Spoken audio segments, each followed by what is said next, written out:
Ever catch yourself looking up at the night sky and just wondering what it all means? What's out there?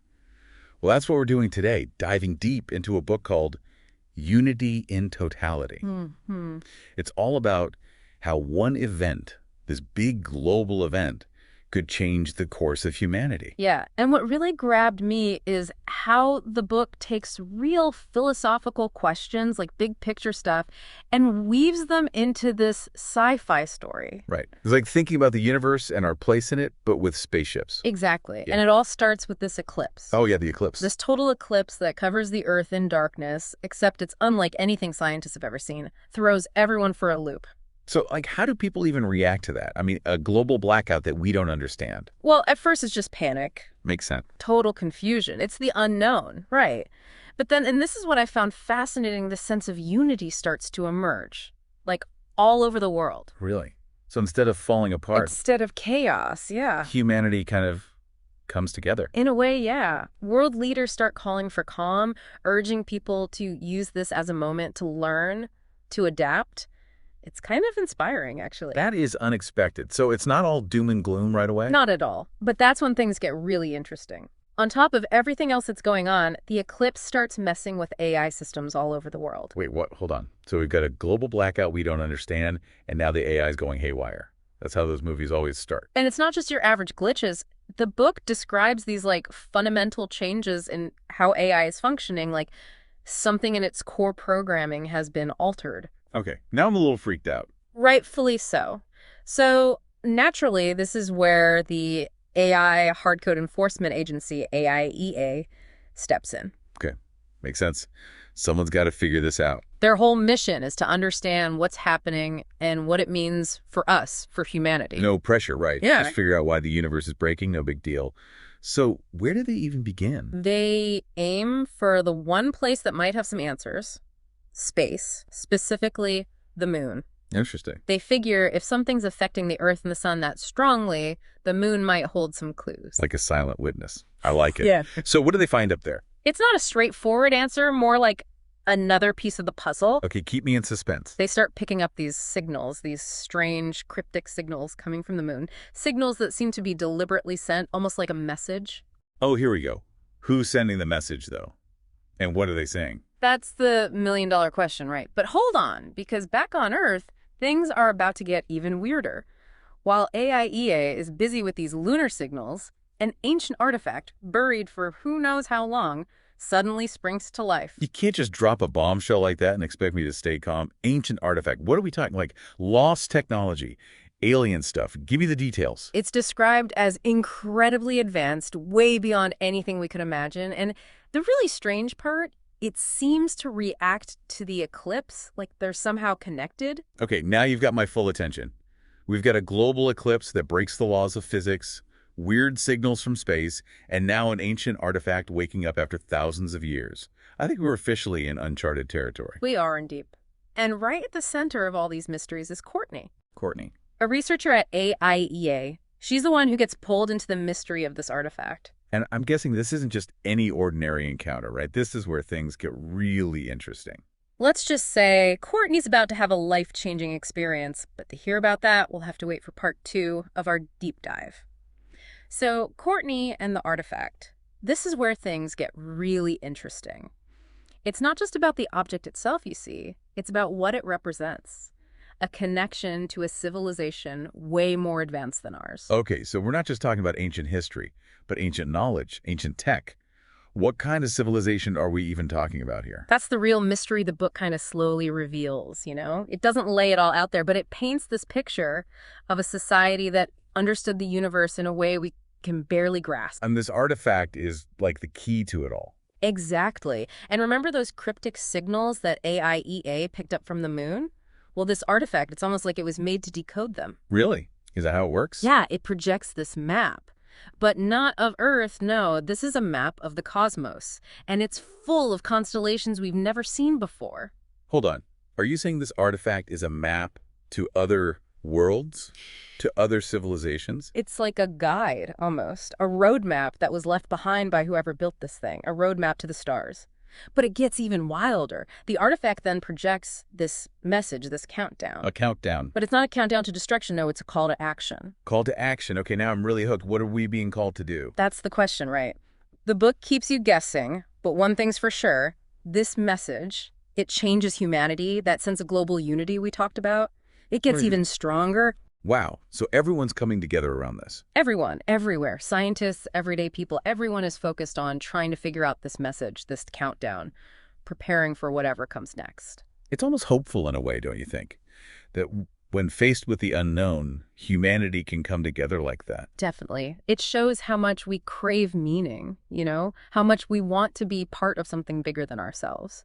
And that shared focus, that collective anticipation, well, it leads to something incredible. As the countdown hits 0, this celestial guide appears. The guide. Yeah, and it starts to lead humanity toward a meeting point out in space. This is it. Yeah. This is where we meet whoever sent the message, whoever created the artifact. What are they like? The book describes this being of pure energy. It's constantly shifting, hard to even comprehend. Sounds intense. It is, but it's not about what they look like. It's about why they're here. They've been watching us, you see, and now they're putting us to the test. A test, like a cosmic exam. What are we being tested on? It's not about smarts or knowledge, not like we think of it. It's about something more. It's about our character. Or a character. They want to know, is humanity ready to be a part of something bigger, to interact with other intelligent life? Talk about pressure. So, do we pass? Tell me we pass. We do. But it wasn't easy. The book talks about all these challenges, these tests, designed to see what humanity is truly made of. And through it all, we show resilience, compassion, even a willingness to learn from our mistakes. Okay, so we passed this cosmic test. What do we get? Do we get, like, a galactic welcome basket? The rewards are far greater than that. The entity, it shares its knowledge, its technology. We're talking clean energy, medical breakthroughs that change everything.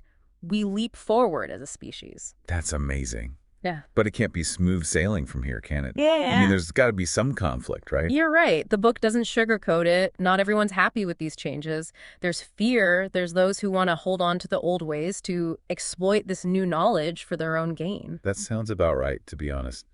So how do we handle that? How do we deal with those who don't want peace, who want to cause problems? That's where the AIEA takes on a whole new role. They're not just monitoring AI anymore. They evolve into this force for peace, for diplomacy, and not just on Earth, but on a galactic scale. So from AI watchdogs to cosmic peacekeepers, that's quite a journey.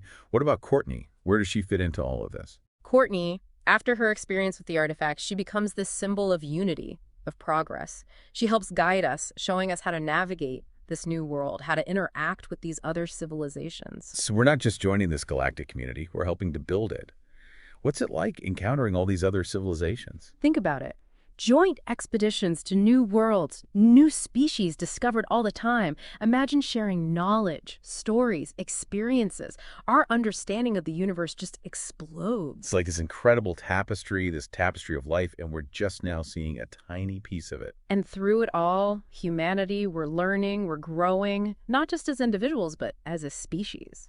What happens to Courtney, though? Does she get to see all of this? Does she find peace? Her journey, just like humanity's, well, it's far from over. But her vision, her unwavering belief in progress, in unity, it helps to light the way forward. It's almost like a reminder. Our choices, our actions, they matter. They can echo through time, shaping not just our future, but the future of countless others. I feel like we're headed for another one of your cliffhangers, aren't we? Well, the book does leave us with a sense of wonder, of endless possibilities waiting to be explored.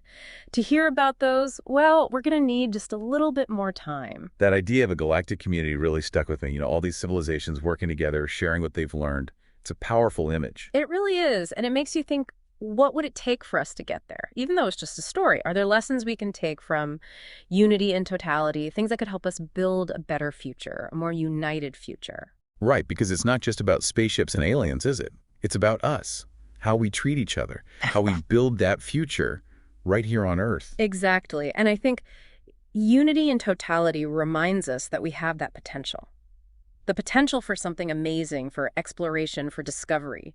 But at the same time, we can't forget we have the potential for conflict, for destruction, too.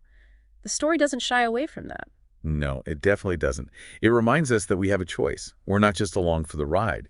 Our actions, our beliefs, they shape the future. That's what makes Courtney's story so compelling, I think. Oh, absolutely. She's gone through so much, been changed by everything she's experienced. She represents that hope, for a more enlightened humanity. So what happens to her? What kind of legacy does she leave behind? That's what I want to know. Does she find peace? Does she get to see humanity really embrace this new era? Well, the book doesn't give us all the answers and ends on a kind of hopeful note, but it's more like the journey's just beginning. Oh, okay, so it's open-ended. Yeah, it leaves you with this sense of possibility. The eclipse, the artifact, meeting that entity, they were all like catalysts pushing humanity to grow, to change. So it's less about reaching some perfect utopia and more about the journey, always learning, always striving for something more. Exactly. And that's a message that I think goes way beyond the book. It's a message for all of us, right here, right now. Absolutely. So as we wrap up our deep dive into unity and totality, what's the one thing you hope our listeners take away from this conversation? For me, it's the power of perspective. The book really makes you look beyond what's right in front of you, to look past our differences, our fears even, and see ourselves as part of something so much bigger. Citizens of the cosmos. Exactly. Yeah. Connected to everything around us. It's that realization, isn't it, that we're part of something much larger than ourselves, and that our actions, they have consequences even beyond what we can imagine. Yes. And with every choice we make, we have the chance to shape not just our own future, but the future of humanity, our place in the universe. That's a powerful note to end on. So everyone listening, next time you're looking up at the stars, remember unity and totality. Let it spark your curiosity, get you thinking, maybe even inspire you to look for the connections that bring us all together. And until next time, keep exploring.